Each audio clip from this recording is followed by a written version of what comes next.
اعوذ باللہ من الشیطان الرجیم بسم اللہ الرحمن الرحیم قل اعوذ برب الفلق من شر ما خلق ومن شر غاسق اذا وقب ومن شر النفاثات في العقد ومن شر حاسد اذا حسد بسم اللہ الرحمن الرحیم قل اعوذ برب الناس ملک الناس الہ الناس من شر الوسواس الخناس الذي يوسوس في صدور الناس من الجنة والناس صدق اللہ العظیم و صدق رسولہ النبی الکریم الامین۔ الصلاۃ والسلام علیک یا سیدی یا رسول اللہ وعلی آلک و اصحابک یا سیدی یا حبیب اللہ۔ الصلاۃ والسلام علیک یا سیدی یا نور اللہ وعلی آلک و اصحابک یا سیدی یا رحمۃ للعالمین۔ تمام تعریفیں اللہ رب العزت کے لیے ہیں جو مالک کائنات بھی ہے، خالق شش جہات بھی ہے۔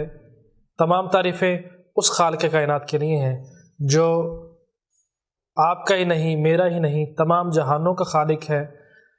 سائنس کہتی ہے کہ 18,000 گلیکسیاں، 18,000 جہان انہوں نے تلاش کر لیے ہیں۔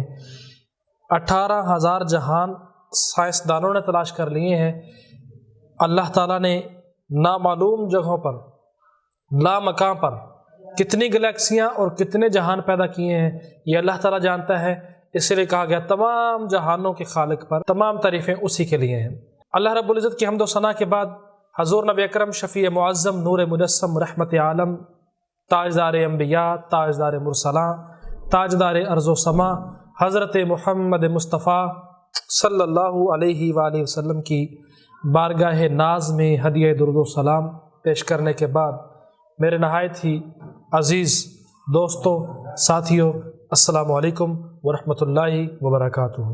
کہا جاتا ہے ایک بیماری کے بارے میں کہ جس کا علاج نہ ڈاکٹرز کے پاس ہے، نہ کسی عامل کے پاس ہے، اس کا علاج نہ کسی حکیم کے پاس ہے، نہ کسی طبیب کے پاس ہے، اور کچھ لوگ تو یہ بھی کہتے ہیں کہ اس کا علاج تو حکیم لقمان کے پاس بھی نہیں ہے، اس کا علاج تو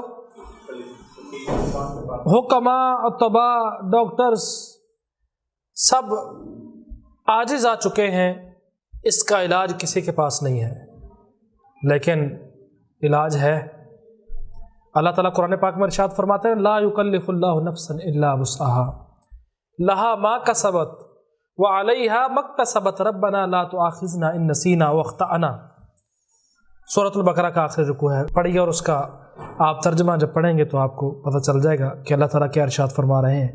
اللہ تعالیٰ ارشاد فرما رہے ہیں لا یکلف اللہ نفسا الا وسعها کہ اللہ کسی بھی جان پر اس کی برداشت سے زیادہ، کسی بھی جان پر اس کی برداشت سے زیادہ تکالیف نہیں ڈالتا ہے۔ یعنی کہ انسان کے اندر ایک چیز کی برداشت نہیں ہے تو اللہ کیوں اس کو تکلیف دیں گے؟ اور دنیا میں کوئی بھی ایسی بیماری نہیں ہے جس کا علاج اللہ رب العزت کے رحمت سے نہ ہوتا ہو۔ جو بیماری میں ابھی ذکر کر رہا تھا، جس کی علامات اور جس کے تباہ کاریاں سمجھ لیں، یا جس کی میں ابھی تعارف کروا رہا تھا کہ جس کا علاج حکماء، اطباء اور ڈاکٹرز کے پاس نہیں ہے، وہ بیماری کیا ہے؟ وہ بیماری ہے وہم اور وسوسوں کی۔ وہم کے اندر انسان مبتلا ہو گیا ہے، وسوسوں کے اندر مبتلا ہو گیا ہے۔ وہ نہ کوئی دوائی اس پر اثر کرے گی، نہ کوئی وظیفہ پڑا ہوا اس کو لگے گا کہ اثر ہو رہا ہے، نہ کوئی ہومیوپیتھی، نہ کوئی ایلوپیتھی، نہ کوئی آیورویدک جو انداز ہے علاج بالغذا کے، اس کے ذریعے بھی اس کو فائدہ نہیں ہوگا، کیونکہ وہ وہم اور وسوسوں میں مبتلا ہو گیا ہے۔ دنیا میں اکثر لوگ وہم اور وسوسوں کا شکار ہیں۔ ایک تحقیق کے مطابق یہ پتہ چلا ہے کہ پاکستان، ہندوستان، بر صغیر کے جو لوگ ہیں وہ کچھ زیادہ ہی وہم اور وسوسوں میں مبتلا ہوتے ہیں۔ جیسے کہ ہندوازم میں وہ ایک کنڈلی نکلواتے ہیں کہ کنڈلی نکالیے پنڈت جی، ہم نے بٹیا کی شادی کرنی ہے تو کنڈلی نکالیے، جو تاریخ آپ بتائیں گے اس پر ہم وہ مہورت جو ہے وہ رکھ دیں گے، یا وہ ٹائم وہ گھڑی اس وقت رکھیں گے جو آپ کہیں گے۔ ذائچہ نکالیے، ستارہ دیکھیے کہ میرا ستارہ کیا کہہ رہا ہے۔ تو یہ سب چیزیں توہمات میں ہیں، اور یہ وہم پرستی اور وسوسے ان کو بولا جاتا ہے۔ بدشگونی، وہم پرستی وہم میں مبتلا ہونے والا اور وسوسوں میں مبتلا ہونے والا بہت زیادہ بدشگونیوں کو ماننے لگ جاتا ہے کہ یہ اچھا شگون نہیں ہے، یہ اچھا کام نہیں ہے۔ کانچ ٹوٹ گیا، گھر کے اندر کانچ ٹوٹا، گلاس گرا، یہ اچھا نہیں ہے، یہ بدقسمتی ہے، اس کے اثرات برے پڑیں گے۔ غلطی کے ساتھ دودھ گر گیا، انسان خطا کا اور غلطی کا پتلا ہے۔ انسان کے اندر ایسی روبوٹک انداز تو نہیں ہے انسان کے، یہ ایک جنرل بات ہے اور فطرت ہے۔ انسان فطرت کے ساتھ اٹیچ ہے، اور روبوٹ نے مشینری ہے اور وہ مشین کے ذریعے اس نے کام کرنا ہے۔ انسان روبوٹ تو نہیں ہے، خطا ہو جاتی ہے، غلطی ہو جاتی ہے، تو یہ ایک فطری امر ہے۔ دودھ گر گیا، نہیں یہ اچھا نہیں ہے، یہ رزق کی کمی کا باعث بنے گا۔ یہ نام رکھو تو بچہ خوش نصیب ہے، اس دن بچہ پیدا ہو تو خوش نصیب ہے، منگل والے دن پیدا ہوگا تو بد نصیب ہے، پیر والے دن پیدا ہوگا تو خوش نصیب ہے۔ یہ ساری باتیں بدشگونیاں، یہ وہم اور وسوسوں میں مبتلا جو ہیں ان لوگوں کو آتی ہیں۔ جو لوگ وہم اور وسوسوں میں مبتلا ہوتے ہیں ان کو کوئی فزیکلی میڈیکلی کوئی بیماری لگ جائے تو وہ پھر کم نہیں ہوتی کسی بھی دوائی سے، کیونکہ ان کا کسی بھی میڈیسن پہ، کسی بھی دوائی پہ یقین ہی نہیں بیٹھتا۔ وہ وہم میں مبتلا ہے، وسوسوں میں مبتلا ہے کہ آیا یہ دوائی ٹھیک رہے گی کہ نہیں۔ یعنی کہ وہ انسان جو وہم اور وسوسوں میں مبتلا ہوتا ہے وہ فیصلہ کن اس کا انداز نہیں ہوتا، کسی بھی بات پہ وہ فیصلہ نہیں کر پاتا۔ قوت فیصلے کی جو قوت ہے وہ اس کی ٹھیک نہیں رہتی، کسی بھی معاملے میں وہ فیصلہ نہیں کر پاتا۔ وسوسوں میں جو مبتلا ہو گیا، وسوسے آتے کیسے ہیں؟ وسوسے شیطان کی وجہ سے آتے ہیں۔ اس کا روحانیت میں معاملہ یہ ہے کہ ہم پاک صاف نہیں رہتے۔ جو لوگ پاک صاف نہیں رہتے، گندے گندیلے رہتے ہیں، برے بال رکھے ہوئے ہیں، بال بھی نہیں کاٹتے یا نہاتے نہیں ہیں، غسل نہیں کرتے ہیں کئی دن، وہ وہم پرستی میں مبتلا ہو جاتے ہیں۔ کھڑے ہو کے پیشاب کرنا جو ہے انسان کو وہم میں اور وسوسوں میں کی بیماری میں مبتلا کرتا ہے۔ ناخن جلدی نہ کاٹنا، یہ بھی انسان کو وسوسوں میں مبتلا کرتا ہے۔ اسی طرح بری عادات جو انسان کے اندر آ گئی، موبائل زیادہ استعمال کرنا، سوشل میڈیا کا، یا کچھ ایسے مواد دیکھنا جو انسان کی جسمانی صحت کے لیے بھی اچھے نہیں ہیں اور مینٹلی صحت کے لیے بھی بہتر نہیں ہیں، اور وہ روحانی پاور کے لیے بھی اچھے نہیں ہیں۔ ایسے مواد دیکھنا، گانے سننا، میوزک سننا، میں ان لوگوں پہ حیران ہوتا ہوں جو میوزک کو کہتے ہیں کہ یہ روح کی غذا ہے۔ میں بڑا حیران ہوتا ہوں۔ اچھا، ایک چیز روح کی غذا ہے، ٹھیک ہے، ایک چند سیکنڈ کے لیے، 10 سیکنڈ کے لیے مان لیا کہ موسیقی جو ہے وہ روح کی غذا ہے، تو موسیقی کو ذرا اوور والیوم کر کے سنیں، سکون نہیں ملے گا۔ اس کی آگے پیچھے کر کے سنیں، ایک لیئر کو پہلے کر دیں آخر والی کو، اور پہلے والی کو آخر میں کر دیں، آپ کو مزہ ہی نہیں آئے گا، سکون ہی نہیں ملے گا۔ تو روح کی غذا تو نہ ہوئی۔ غذا ایک پراپر غذا ہے، جس طرح مرضی لی جائے۔ روح کی غذا جو ہے وہ اللہ کا ذکر ہے، قلب کا سکون جو ہے وہ اللہ کا ذکر ہے۔ اللہ تعالیٰ قرآن پاک میں ارشاد فرماتے ہیں نا، الا بذکر اللہ تطمئن القلوب۔ خبردار خبردار، اللہ تعالیٰ خبردار کیا کہ ارشاد فرما رہے ہیں، یہ ان لوگوں سے فرما رہے ہیں جو کہتے ہیں کہ موسیقی روح کی غذا ہے۔ خبردار، الا خبردار بذکر اللہ، اللہ کے ذکر میں ہی، بس اللہ کے ذکر میں ہی تطمئن القلوب، دلوں کا اطمینان ہے، دلوں کا سکون ہے اور چین ہے۔ تو موسیقی سننے سے انسان وہم اور وسوسوں کا مریض جو ہے وہ بن جاتا ہے۔ بے وضو رہنا، وضو کے بینیفٹس جو ہیں وہ آپ سائنٹیفک طور پہ پڑھیں۔ انسان جب مسح کرتا ہے تو اپنے سر کے اور اپنے دماغ کے سارے حصوں پہ وہ پانی کا اور ہاتھ کا ایسے استعمال کرتا ہے،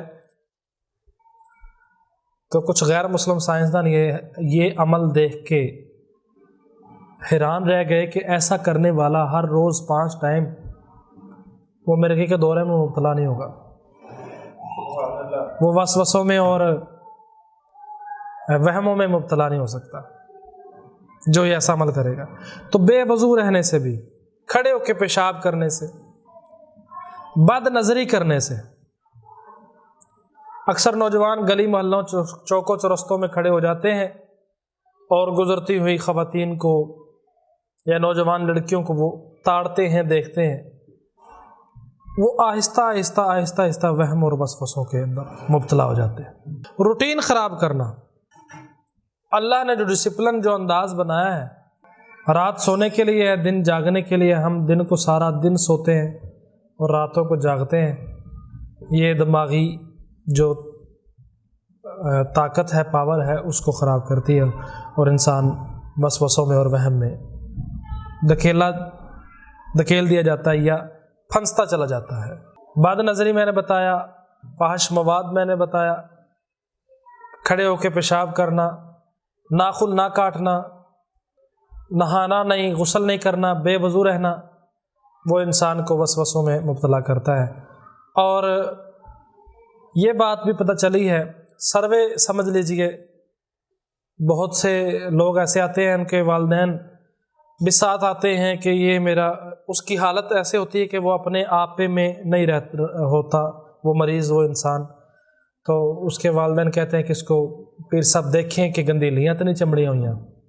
وہ گندیلیاں نہیں چمڑی ہوتی، بلکہ وہ خود گندیلا ہوتا ہے، وہ انسان خود گندیلا ہوتا ہے، بدبودار، بدبو آ رہی اس سے، اپنی بغلوں کے بال نہیں صاف کیے ہوئے، انڈر آرمز کے اس نے صفائی نہیں کی ہوئی، مسواک نہیں کی ہوئی، یا ٹوتھ پیسٹ برش نہیں کیا ہوا اس نے، تو وہ یعنی کہ صفائی سے دور ہے۔ صفائی جو ہے وہ نصف ایمان ہے، صفائی جو ہے وہ نصف ایمان ہے۔ جو طہارت ہے، جو صفائی ہے، وہ انسان کا آدھا ایمان ہے۔ تو جو صفائی کو اور ستھرائی کو اور پاکیزگی کو نہیں اپناتا تو پھر وہ وہم اور وسوسوں میں مبتلا ہو جاتا ہے۔ میں آج ایک ایسا عمل دینے جا رہا ہوں جو وسوسوں سے اور وہم سے نجات دیتا ہے، اس کی برکت سے اللہ تعالیٰ نجات عطا فرماتے ہیں، وسوسے اور وہم دور ہو جاتے ہیں۔ اور یہ محاورہ آج سے بدل جائے گا کہ وسوسے اور وہم کا علاج نہیں ہے۔ کوئی بھی بیماری کائنات میں ایگزسٹ نہیں کرتی ہے کہ جس کا علاج اللہ نے نہ عطا کیا۔ اللہ تعالیٰ فرماتے ہیں وَنُنَزِّلُ مِنَ الْقُرْآنِ مَا هُوَ شِفَاءٌ وَرَحْمَةٌ لِّلْمُؤْمِنِينَ، ہم نے قرآن مجید فرقان حمید میں نازل کی ہے مومنین کے لیے شفا، مومنین کے لیے شفا۔ اور جو مومنین نہیں ہیں وہ کیا ہیں؟ وَلَا يَزِيدُ الظَّالِمِينَ إِلَّا خَسَارًا، جو حد سے بڑے ہوئے ہیں، وہ خسارے میں ہیں، وہ ظالم ہیں، اللہ کے لیے ظالم ہے، وہ اپنے آپ کے لیے ظالم ہے۔ جو ہاتھ سے بڑے ہوئے، ناخن کاٹے، صاف ستھرے رہیں، عطر سے اپنے آپ کو معمور رکھیں۔ اگر آپ بہترین اور اعلیٰ کوالٹی کے عطر اور خوشبو جات منگوانا چاہتے ہیں تو ہمارے مکتبے پہ، ہمارے مکتبے والوں نے بڑے بہترین اور مسحور کن اور بڑی موہ لینے والی خوشبوئیں اور عطر جو ہیں بڑے بہترین اور اعلیٰ کوالٹی میں انہوں نے رکھے ہوئے ہیں۔ وہ نمبرز آپ کو مل جائیں گے تو وہاں سے آپ ان کو آرڈر کر سکتے ہیں، وہ آپ کو گھر بیٹھے آن لائن بھی وہ ہوم ڈلیوری بھی کر سکتے ہیں، انہوں نے یہ سہولت بھی رکھی ہوئی ہے۔ پیر صاحب نے بھی پچھلے دنوں اگربتیوں والا عمل دیا، وہ آپ کر سکتے ہیں۔ گھر کے اندر خوشبو آئے، صفائی ہو، طہارت تک اور پاکیزگی ہو، خوشبو آئے تو کوئی بھی انسان جو ہے وہ وسوسوں سے اور وہموں سے جو ہے وہ بچ سکتا ہے اور یہ بیماری دور ہو سکتی ہے۔ وسوسے اور وہم چھوٹی بیماری نہیں ہے، تمام بیماریوں کی یہ ماں ہے۔ اگر انسان وسوسوں اور وہم سے بچ جائے تو اس کی بیماریاں جلد ختم ہو جائیں۔ کئی لوگوں کو کوئی بیماری لگتی ہے تو وہ جلدی ریکور نہیں ہوتے ہیں، کچھ لوگ جلدی ریکور ہو جاتے ہیں۔ جو جلدی ریکور نہیں نہ ہوتے ان کو دیکھیے کہ ان میں کہیں وسوسے اور وہم والا مسئلہ تو نہیں ہے۔ تو یہاں خانقاہ پہ وہم اور وسوسے کا علاج کیا جاتا ہے اور ان کو دم بھی کیا جاتا ہے، اور الحمدللہ دم کرنے سے ان کے وسوسے اور وہم جو ہے وہ رفع و چکر ہو جاتے ہیں، بھاگ جاتے ہیں، فرار ہو جاتے ہیں، ختم ہو جاتے ہیں۔ تو جو عمل میں آپ کو آج بتانے جا رہا ہوں وہ عمل اللہ رب العزت کے ایک بہت ہی خوبصورت نام سے وہ لیا گیا ہے۔ اللہ رب العزت کا نام ہے مؤمن، امن دینے والا۔ وہ آپ نے پڑھنا ہے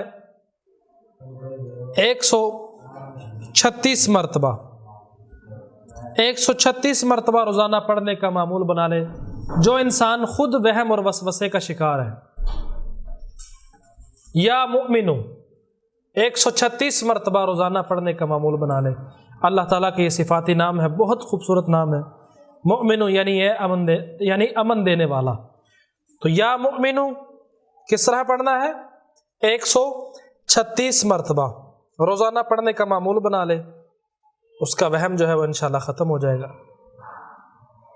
اگر آپ نے کسی وہم یا وسوسے کا علاج کرنا ہے، وہ انسان جو وہم اور وسوسوں میں مبتلا ہے وہ خود کو نہیں عمل کر پا رہا، 136 مرتبہ نہیں پڑھ پا رہا، تو وہ کس طرح کرے؟ وہ 5000 مرتبہ پڑھ کر پانی کے اوپر دم کر لے، یا مؤمنو 5000 مرتبہ پڑھ کے دم کر لے، اور 11 مرتبہ 11 دن تک وسوسے اور وہم کے شکار انسان کو وہ پلایا جائے، چاہے وہ خاتون ہے چاہے وہ آدمی ہے، وہ اس کو پیے یا پلائے تو انشاءاللہ تعالیٰ اس کو جو ہے اللہ تعالیٰ اس سے نکال دے گا۔ پھر کلام الہی کی طرف آئیے، اللہ تعالیٰ کے کلام کی طرف۔ تو سورہ فلق اور سورہ ناس میں نے خطبہ میں پڑھی ہے۔ یہ سورت مبارکہ 70 مرتبہ سورہ فلق اور 70 مرتبہ سورہ ناس اکٹھی پڑھنی ہے۔ قل اعوذ برب الفلق اور قل اعوذ برب الناس ایک بار گنے، اس طرح یعنی کہ دونوں اکٹھے پڑھ کے معوذتین یہ اکٹھے پڑھیں، اور 70 مرتبہ پڑھ کے وہ بھی پانی کے اوپر پھونک مار لیں، سونے پہ سہاگا ہو جائے گا۔ اول و آخر 11 مرتبہ درود شریف لازم پڑھیں، اور سورہ فلق اور سورہ ناس 70 مرتبہ پڑھنی ہے تو شروع میں اعوذ باللہ اور بسم اللہ پڑھ لیں، پھر نہ پڑھیں اور پھر اس کی ترتیب کو 70 مرتبہ اس کے جو گنتی ہے اس کو پورا کریں، اور پھر پانی پر پھونک ماریں، اور انشاءاللہ تعالیٰ وہ پیتے رہیں۔ 11 دن کے اندر اندر وہم اور وسوسوں کا جو مریض ہے وہ ٹھیک ہو جائے گا اللہ تعالیٰ کے فضل و کرم سے، کیونکہ اللہ تعالیٰ فرماتے ہیں وَنُنَزِّلُ مِنَ الْقُرْآنِ مَا هُوَ شِفَاءٌ وَرَحْمَةٌ لِّلْمُؤْمِنِينَ، جو قرآن پاک ہے اس میں ہم نے مومنین کے لیے شفا نازل کی ہے، تو جو شفا لینا چاہتا ہے، جو شفا کا طالب ہے، اللہ تعالیٰ اسے ضرور شفا عطا فرماتے ہیں۔ تو یہ ایک تو جو میں نے پرہیز بتائے ان چیزوں سے بچنا ہے، جو فحش مواد، سوشل میڈیا بلا ضرورت استعمال، اور کھڑے ہو کے پیشاب کرنا، ناخن نہ کاٹنا، بالوں کا بے تکا ہونا، نہانا نہیں، غسل نہ کرنا، بے وضو رہنا، دانتوں کی صفائی نہ کرنا، انڈر آرمز کی صفائی نہ کرنا، نماز نہ پڑھنا، اللہ کے سامنے جھکنا نہ، تو یہ ساری چیزیں وہم اور وسوسوں میں مبتلا کرتی ہیں۔ تو جو یہ وضو کرے گا، جو غسل کرے گا، خوشبو سے معطر رہے گا، گھر میں خوشبو لگائے گا، اور قرآن پاک کی تلاوت، نمازیں پڑھے گا، اللہ تعالیٰ ان کو اس کا فیض عطا فرمائے گا۔ یا مؤمنو بولنا نہیں ہے، یا مؤمنو، یا مؤمنو، یا مؤمنو، یا مؤمنو، یا مؤمنو، یہ اللہ کا ایسا نام ہے جو وسوسوں سے اور وہم سے انسان کو بچا سکتا ہے۔ اس کے اندر اللہ نے اتنی طاقت اور اتنی تاثیر رکھی ہے کہ یہ نام پڑھنے والا وسوسوں اور وہموں سے کوسوں دور ہو جاتا ہے، وسوسے اور وہم اس سے دور بھاگ جاتے ہیں، اللہ تعالیٰ اس شخص کو شفا یابی عطا فرما دیتا ہے۔ یوں سمجھ لیجئے کہ وسوسوں سے انسان بچ گیا، وہموں سے انسان بچ گیا تو اس کو کوئی بھی بیماری نہیں لگ سکتی ہے، اللہ تعالیٰ اس کی ہر بیماری کو اس سے دور فرما دے گا۔ مجھے اجازت دیجئے، السلام علیکم ورحمۃ اللہ وبرکاتہ۔